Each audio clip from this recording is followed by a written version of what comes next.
শাড়ি দেখাবো সি গ্রিনের উপর। দেখো দারুণ সুন্দর একটা শাড়ি দেখাবো সি গ্রিনের উপর। এই ওয়াও, খুলেই তো ভালো লাগছে। আপু জামদানি ডিসকাউন্ট একটা লাইভ দাও। আপু ট্রাস্ট করবা কিনা জানি না, বা তোমরা তো বিভিন্ন পেজ দেখো, একটু পেজ দেখলেই দেখবা আমাদের যে জামদানিগুলো অলরেডি ওগুলো ডিসকাউন্টেড প্রাইসই আপু, একদম প্রমোশনাল প্রাইসই তোমাদেরকে দিচ্ছি কারচুপি জামদানিগুলো। আচ্ছা এটা দেখো, খুব সুন্দর এটা সি গ্রিন কালারের শাড়ি। ওয়াও, এটা যে শাড়িটার পার, আমারটা এটা কিন্তু সেম শাড়ি জাস্ট কালারটা ডিফারেন্ট।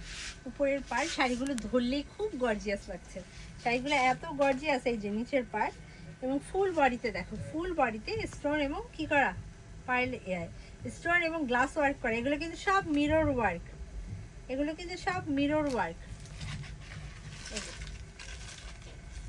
আমি তো বুঝলাম না এই শাড়িটা হচ্ছে কি জানো, যেটাই ধরছি সেটাই ভালো লাগছে, শাড়িগুলো এত সুন্দর, যেটাই ধরছি সেটাই ভালো লাগছে। এই যে এটা হচ্ছে বডির অংশ, যেটাই ধরি সেটাই ভালো লেগে যাচ্ছে। এটা হচ্ছে বডি, কুচির অংশটা দেখিয়ে দিই, মিক্স করো না, যার যেটা ভালো লাগে নিয়ে ফেলো। শাড়ি কিন্তু খুবই লিমিটেড পিস আছে। এটা হচ্ছে কুচির অংশ, ফুল কুচি জোড়া এই কাজটা পড়বে। আর এই শাড়িগুলোর ব্লাউজ পিসটা খুবই নাইস, ব্লাউজ পিসটা অল ওভার কাজ, ফুল স্লিভে হচ্ছে তোমরা কাজটা পাবা। এই যে এটা হচ্ছে ব্লাউজ পিস, ফুল স্লিভে এই কাজটা পড়বে, নাইস তাই না? ভীষণ সুন্দর একটা শাড়ি। আমি শাড়িটা একটু ধরি, ভালো লাগলে স্ক্রিনশট ফুল অ্যাড্রেস ফোন নম্বর সহ কনফার্ম করো। আমার হাতের শাড়িটার প্রাইস পড়বে অনলি 3000 টাকা।